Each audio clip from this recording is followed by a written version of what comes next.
आज हम लोग पढ़ने जा रहे हैं जो कि हमारी होने वाली है थ्योरम 1.2, जहाँ पे हम लोगों ने देखा है कि ये थ्योरम जो कहती है वो बोलती है let p be a prime number if p divides a square then p divides a where a is a positive integer. So basically हम लोग क्या कहना चाह रहे हैं इस थ्योरम में, अगर p हमारा कोई प्राइम नंबर है और a जो है वो p जो है वो a स्क्वायर को डिवाइड कर रहा है तो p a को भी डिवाइड करेगा। सो इस थ्योरम की हेल्प से हम इरेशनलिटी को प्रूफ करते हैं कि हमारे जो गिवन नंबर है वो इरेशनल है या नहीं। तो चलो इस थ्योरम की हेल्प से क्वेश्चन को करके देखते हैं और देखते हैं हम इसको कैसे क्वेश्चंस में अप्लाई करते हैं। Prove that √3 is an irrational number. ठीक है, सेम हमें जब भी इस क्वेश्चन को सॉल्व करना है तो हमें क्या करना है, हमें हमेशा कॉन्ट्रडिक्शन मेथड का यूज़ करना है। तो हमें क्या करना है, इसका जस्ट अपोजिट इसको हमें लेट करना है। तो हमने बोला कि हमें √3 को क्या प्रूफ करना है, इरेशनल करना है। तो हम इसको पहले क्या मानेंगे, √3 is an rational number. So let √3 is an rational number. ये हमने अज्यूम किया है, लेट किया है। ठीक है, तो हम क्या बोल सकते हैं, √3 is equals to a by b। यहाँ पे अगेन हम सेम चीज़ लिखेंगे, a and b are integers.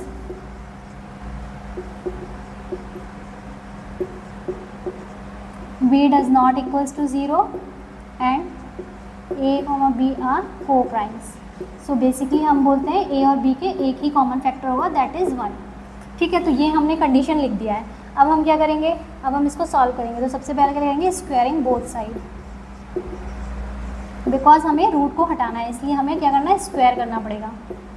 तो ये हो जाएगा हमारा 3, यहाँ पे हो जाएगा हमारा a बाय b का होल स्क्वायर। तो अगर हम इसको सॉल्व करेंगे तो हो जाएगा 3b square is equals to a square. तो अब हम इसको लिखेंगे, क्या लिख सकते हैं, b square is equals to a square by 3। ठीक है, अब देखो यहाँ पे सेम चीज़ आ रही है, हमने बोला b square is equals to a square by 3। इससे पहले अभी हम थ्योरम देख रहे थे जहाँ पे हम बोल रहे थे कि अगर कोई प्राइम नंबर किसी इंटीजर के स्क्वायर को डिवाइड करता है तो वो उसको इंडिविजुअल भी डिवाइड करेगा।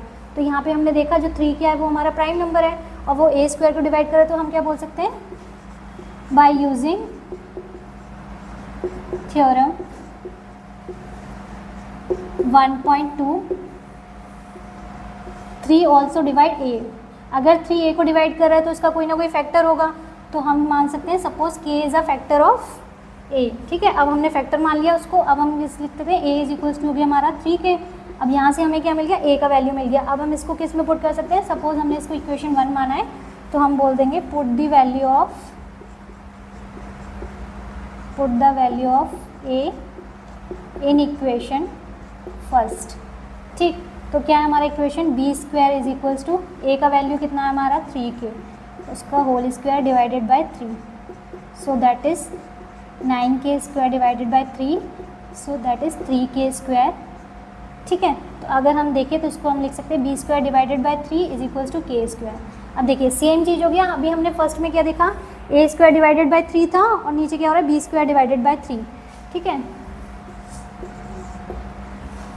From equation first and second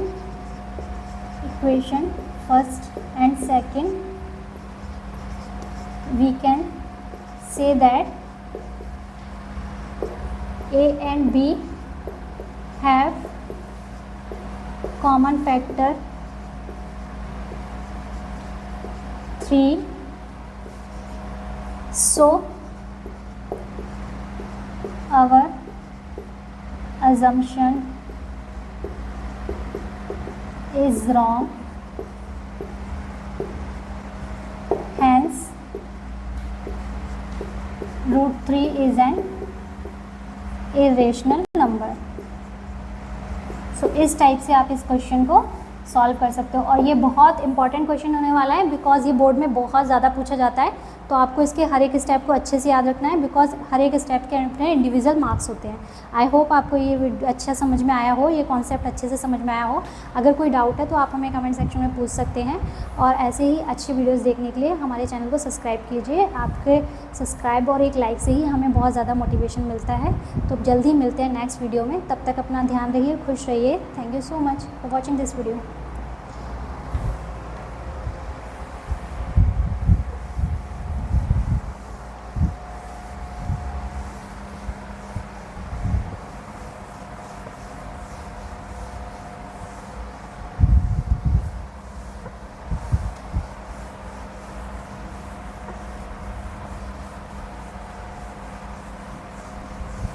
that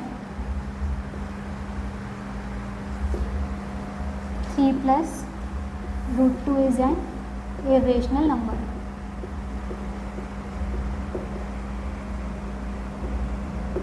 ठीक है, अब देखो सेम कॉन्सेप्ट हमें यूज़ करना है जो हमने कल लास्ट क्लास में हमने पढ़ा था। तो जो भी हमें गिवन नंबर दिया होता है हमें उसको अपोजिट मानना होता है। तो हम लोग क्या मानेंगे, let 3 plus root 2 is a rational number. और हमें पता है रेशनल नंबर का डेफिनेशन क्या होता है कि वो नंबर जिसको हम p बाई क्यू के फॉर्म में लिख सकते हैं। तो हमने बोला 3 plus root 2 is equals to p by q. ठीक है, आप चाहे तो a बाई बी भी लिख सकते हैं, कुछ भी लिख सकते हैं। हमने यहाँ पे p बाई क्यू लिख लिया। ठीक है, अब यहाँ पे आपको लिखना है तो इनकी कंडीशंस लिख दो, p q are integers,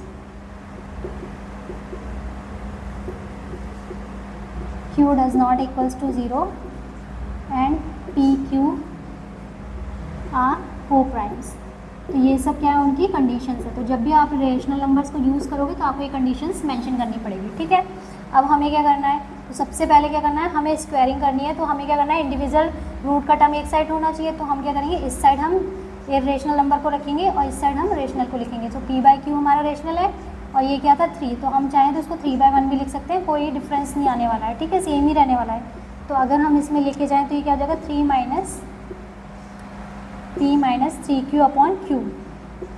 so basically ये क्या हो गया हमारा रूट 2 और ये हो गया ये। ठीक है, सो ये जो हुई, अगर हम p और q का कोई भी वैल्यू रखेंगे तो हमें जो ये वाला साइड का राइट हैंड साइड को जो भी वैल्यू मिलेगा वो क्या होगा, हमारा हमेशा रेशनल होगा। तो अगर हम बात करें RHS हमारा कैसा होगा, हमेशा रेशनल होगा। ठीक है, जबकि हमारा LHS साइड क्या है, LHS साइड हम ऑलरेडी कल प्रूफ कर चुके हैं, रूट 2 क्या है हमारा, इरेशनल है ना। तो हम बोल सकते हैं कि हमारा जो LHS साइड है वो है हमारा इरेशनल। और हमने पढ़ा है कभी भी रेशनल और इरेशनल नंबर दोनों बराबर नहीं होते हैं। सो इसलिए हम लोग बोल सकते हैं root 2 does not equals to p minus 3q upon Q.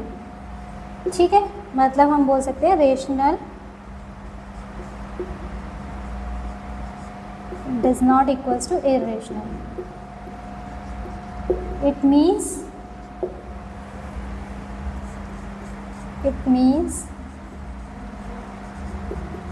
our assumption is wrong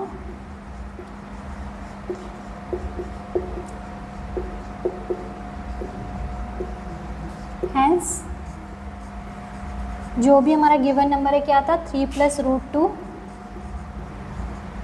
is an irrational number. So इस तरीके से आप और नंबर्स की रेशनलिटी को चेक कर सकते हैं कि जो गिवन नंबर हमारा इरेशनल है या फिर रेशनल नंबर है। आई होप आपको ये वीडियो अच्छा लगा हो और समझ में आ रहा हो। अगर कोई भी डाउट हो तो आप हमें कमेंट सेक्शन में पूछ सकते हैं। तो कल मिलेंगे हम नेक्स्ट टॉपिक के साथ। तब तक आप अपना प्रैक्टिस करते रहिए और हमारे चैनल को ज्वाइन कीजिए, हमारे वीडियोज़ को लाइक कीजिए और ज़्यादा से ज़्यादा लोगों के साथ शेयर कीजिए। Thank you so much.